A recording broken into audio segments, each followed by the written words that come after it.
नमस्कार, मैं doctor Anoop Kumar Sharma SPNKS government PG college Dausa से BSc second year electrochemistry second नामक अध्याय के इस व्याख्यान में आपका स्वागत करता हूँ। हम पिछले व्याख्यान में हमने न्यूमेरिकल आरंभ किए थे, numericals on determination of the EMF of different type of concentration cells. तो उस श्रृंखला में हम EMF निकाल रहे थे उन सेलों का जिनमें ट्रांसफरेंस नहीं होता, EMF ऑफ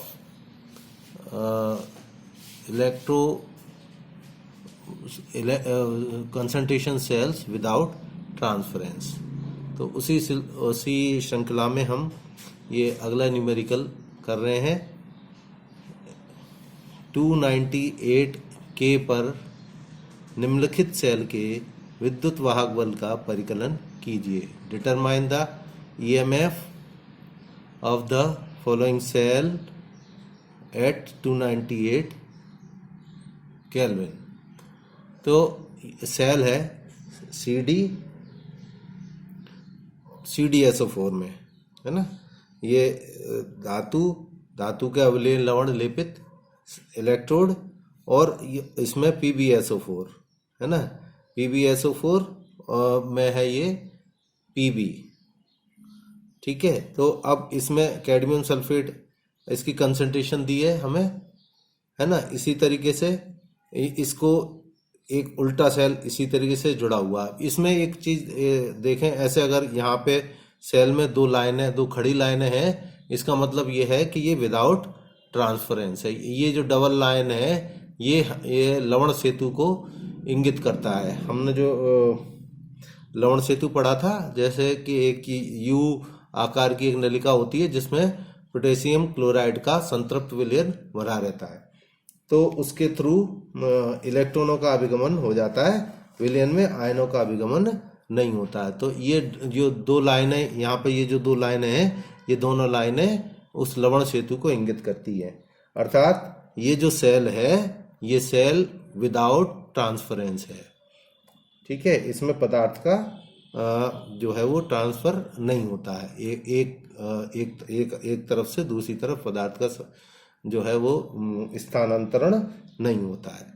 अब जब सेल विदाउट ट्रांसफरेंस है तो इसका EMF ज्ञात करने के लिए क्या करेंगे, सबसे पहले तो इस पे जो सूत्र जो लगेगा वो लिखेंगे। पिछली बार मैंने सामान्य सूत्र लिख दिया था, है ना, आसानी के लिए। अब यहाँ मैं सिंपल सूत्र लिखा था, यहाँ पे मैं जनरल जो सामान्य सूत्र है EMF ज्ञात करने का वो लिखता हूँ। E plus minus new upon new plus minus RT upon NF log A plus minus 2 upon A plus minus 1। हाँ, अब इसमें जैसा आपको ध्यान है कि न्यू कुल लाइनों की संख्या है विलयन में, और न्यू प्लस या माइनस धनायनों या ऋणायनों की संख्या है। RT अपॉन NF आप जानते हैं, लॉग A प्लस माइनस माध्य सक्रियता है दूसरे विलयन की, और ये माध्य सक्रियता है पहले विलयन की। इसमें हमेशा ये राइट हैंड साइड वाला होता है और ये हमेशा लेफ्ट हैंड साइड वाला होता है, ठीक है। अब चूंकि यहाँ पे केवल एक सक्रियता दी है, माध्य सक्रियता दी नहीं है, अतः इस सूत्र को इसको चूंकि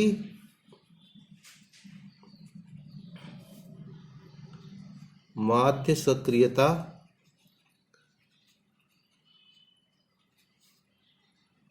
A प्लस माइनस के स्थान पर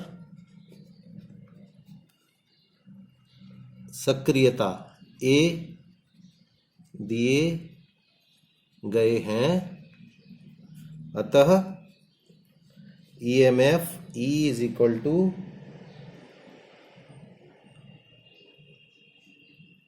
प्लस माइनस 1/न्यू plus minus RT/NF log A2/A1। तो ये जो सामान्य सूत्र है वो सक्रियता दिए हैं, इसलिए माध्य हटने की वजह से ये सूत्र इस फॉर्म में कन्वर्ट हो गया। अब हमें क्या दिया है, बस अब हमें दिया है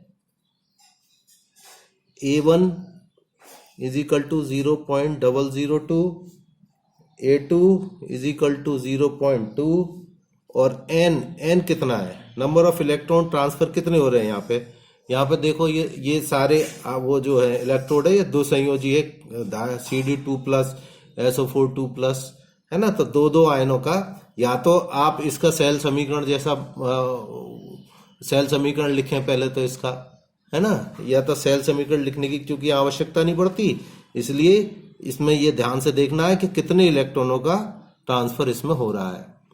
तो यहाँ पे 2 इलेक्ट्रॉनों का ट्रांसफर हो रहा है, जो दो संयोजी हैं, इसलिए n का मान यहाँ पे होगा 2 इलेक्ट्रॉनों का ट्रांसफर हो रहा है। अब चूंकि यहाँ पे ये जो सेल है वो ये किसके, धनायन के प्रति उत्क्रमणीय है या ऋणायन के प्रति उत्क्रमणीय है, देखिए यहाँ पे कॉमन आयन कौन सा है, कैडमियम कॉमन है, इसलिए ये सेल जो है वो धनायन के प्रति उत्क्रमणीय है या कैटायन के प्रति उत्क्रमणीय है ना। तो चूंकि सेल धन आयन के प्रति उत्क्रमणीय है अतः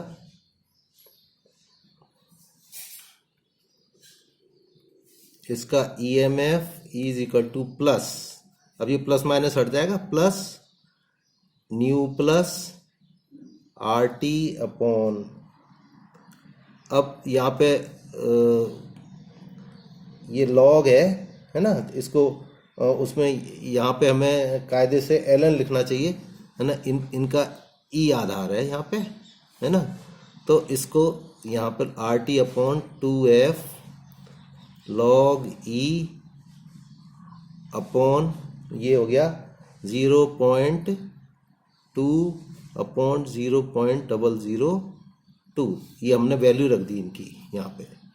अब इसको सॉल्व कर लीजिए, प्लस 1/, ये कितने हैं, धनायन कितने, एक ही है, संयोजकता 2 है उसकी, आयन एक ही है, तो RT/F इसकी वैल्यू रख देंगे 0.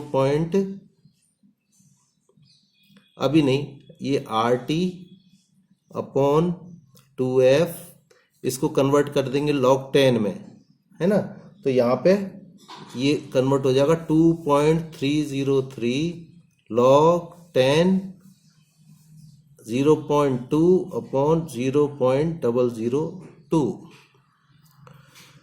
ठीक है। तो अब इसकी वैल्यू हो गई, अब आ गया ये 2.303 RT/2F log, अब इसको सॉल्व करेंगे तो ये कितना हो जाएगा 200/2, ठीक है। अब 2.303 RT/F की वैल्यु रख देंगे इसमें, तो ये वैल्यू हो गई 0.05916/2,